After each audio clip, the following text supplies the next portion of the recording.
مدرسہ فیضان مصطفیٰ اہل سنت والجماعت تاج نگر مسلم کالونی گلبرگہ کے زیر اہتمام 34 سالانہ جلسہ عام بعنوان جشن غریب نواز و اولاد کی تربیت مدرسہ فیضان مصطفیٰ تاج نگر مسلم کالونی گلبرگہ، جس کی زیر صدارت عالی جناب عبدالقیوم صاحب اور زیر نگرانی عالی جناب شیخ سلطان صاحب نے فرمائی۔ اس جلسے کے مہمان خصوصی حضرت مولانا صابر احمد لطیفی صاحب، خطیب و امام مکہ مسجد سید گلی، مہمان علماء کرام حضرت مولانا یاسین اشرفی صاحب، مہمان علماء کرام حضرت مولانا محمد یاسین اشرفی صاحب قبلہ و مولوی حافظ و قاری عباس علی صاحب قبلہ، فرائض نظامت حافظ و قاری شیخ شاہ ولی صاحب، خطیب و امام مسجد مالن بی آزاد پور روڈ گلبرگہ، معزز مہمان عالی جناب محمد جیلانی صاحب، سید اعجاز احمد صاحب، جناب سراج احمد صاحب، عالی جناب شیخ جمیل الدین صاحب، عالی جناب حامد صاحب۔ جلسہ بڑا کامیاب رہا۔ السلام علیکم جناب حافظ عرفان صاحب، یہ مجھے بڑی سعادت ہے کہ میں آپ لوگوں کے بیچ جمع ہوا ہوں۔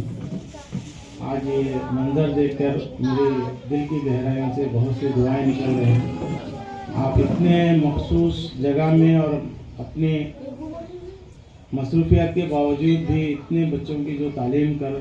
دے رہے ہیں اور ان کے والد محترم کی نگرانی میں، اللہ تعالیٰ سے میں دعا گو ہوں کہ اللہ تعالیٰ یہ بچوں کو جو ہے نا اچھی تعلیم دے اور آگے ہمارے دین کے مستقبل ہونہار بنے، اور والدین بھی جو جمع ہوئے ہیں ان کو بھی مبارکباد دیتا ہوں کہ اللہ تعالیٰ ایسے ماحول میں بھی اتنے بچے تعلیم پا رہے ہیں، یہ مجھے بہت مسرت کی بات ہے۔ اور ہو سکتا ہے ہمارے سے کچھ بھی آنے میں دیر ہوئی ہے تو میں معافی چاہتا ہوں، تو اللہ تعالیٰ سے دعا گو ہے تمام بچے اچھے دین کی تعلیم سے، ہم تمام علماء اکرام سے دعا کرتے ہیں، دعا گو ہیں کہ وہ ہمارے حق میں بھی دعا فرمائیں۔ قیوم صاحب بہت ہی مشہور و معروف شخصیت ہے، آپ اکثر علماء اکرام سے جڑے ہوئے رہتے ہیں، مشائخ اعظام سے۔ میں آپ کی پہلی مرتبہ آمد پہ میں کچھ کہنا چاہوں کہ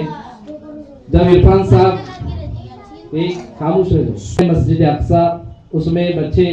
لڑکیاں لڑکے تعلیم کے لیے جاتے تھے، تو کچھ لوگ ان کا کہنا تھا کہ آپ ایک مدرسہ اہل سنت والجماعت کا یہاں پہ قائم کریں،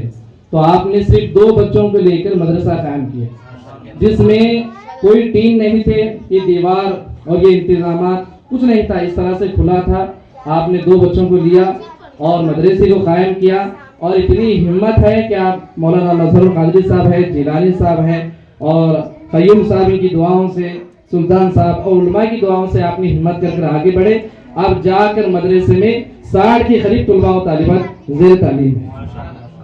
ان کی محنت کاوشوں سے یہ مدرسہ جا کر اب اتنا تعمیری ہو کر زیر تعلیم بچوں کو دے رہا ہے۔ اسی طرح ہمارے سوشل ورکر جیلانی صاحب کا بھی زیادہ سپورٹ ہے، اور کئی علماء کا ہے، اور کئی دانشوران کا ہے، نعیم صاحب کا ہے، تعاون ہے، تو اس طرح سے زیر تعلیم ہے یہاں پہ۔ میں سب سے پہلے ایک بات کہوں، محلے کے خواتین جو بچوں کے والدین ہیں، یہ مدرسہ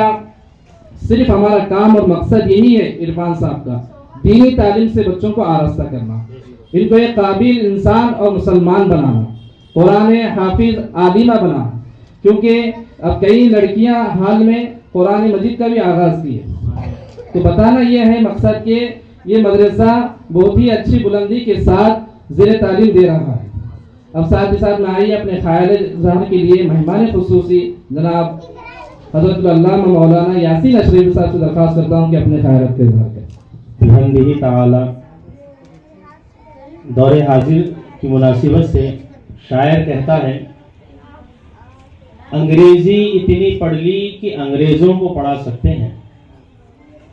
آج کا جو کلچر بنا ہوا ہے، ہر ایک ماں باپ کی خواہش ہے کہ ہمارا بچہ انگلش میڈیم میں پڑھنا، انگلش میڈیم کی ایجوکیشن میں تعلیم حاصل کرنا۔ تو شاعر کہتا ہے، انگریزی اتنی پڑھ لی کہ انگریزوں کو پڑھا سکتے ہیں،